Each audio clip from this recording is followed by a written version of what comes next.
Well, it is a disturbing study discovered by researchers. The idea that the chicken we eat may carry superbugs created by the antibiotics they're given, and that superbug may be responsible for drug-resistant bladder infections in women.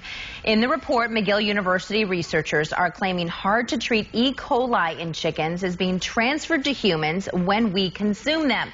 Of course, joining us this morning to tackle this very topic, Dr. Jim Daring from John C. Lincoln Hospital and Dr. Suneil Jain. Thank you so much for coming in, both of you. Dr. Jain, first, help us understand E. coli and this whole idea with superbugs.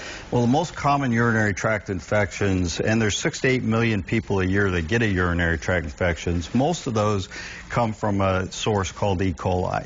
E. coli is a normal bug that you get in the GI tract, which is a gastrointestinal tract, and if it migrates or becomes a overproduction, it can cause infection.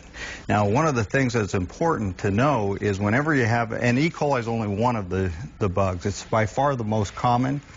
You also have Proteus, Klebsiella, a lot of other bugs that are associated with that. And so, Dr. Jain, keeping us healthy, when we talk about chickens, is the only option to buy organic chickens in our daily lives? Well, in order to really make sure that you're not getting any antibiotics or any hormones fed to the meat, that's really one of the only ways to ensure that.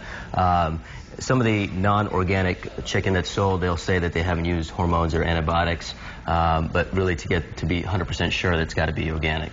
So sometimes, yeah, you will find mainstream chicken in packages that'll say not served antibiotics, but it's not in the organic section. Correct.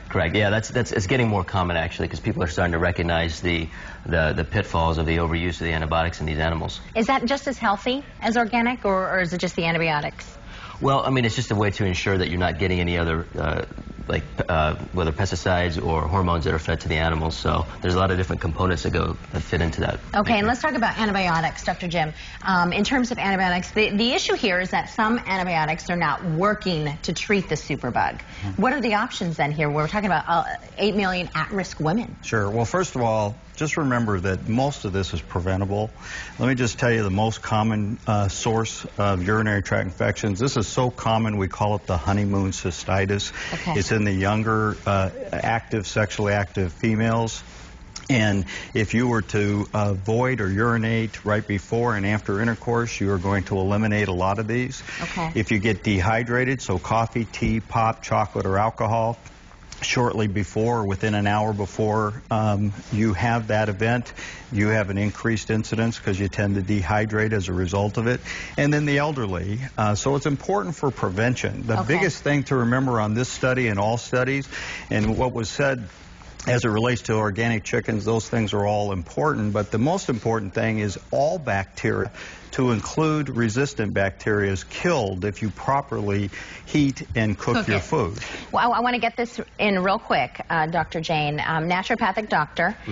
If you don't want to go the antibiotic route, real quickly, what are your options? Well, first of all, you have to be under the care of a doctor if you're not going to be using antibiotics, because that's something that when you have a urinary tract infection, you don't want it to get complicated and turn into a kidney infection or anything else. So you should always be under the care of a doctor. But there's some various things that can help, like some plants called uva ursi, a sugar called D-mannose, that really helps to inhibit and kill the E. coli bacteria. But I think one of the most important things to keep in mind is that, this overuse of antibiotics in general, whether it's the animals, which are supposedly consuming 80% of the total antibiotics distributed in this country. Right. But like using antibiotics for things like the common cold or for acne and things like that, the overuse of it, I think, is really making us more vulnerable. So try to use some stuff that are more natural. Right, okay. Yeah, so, just to kind of keep everything in perspective there. All right, great, Dr. Jain. Dr. Jim, thank you so much for coming in, to both of you. Time now, 5:53 on your Friday. Coming up, swimming your way to Olympic glory. We catch up with a local member of Team USA before she heads off to her first Olympic Games. Plus, our own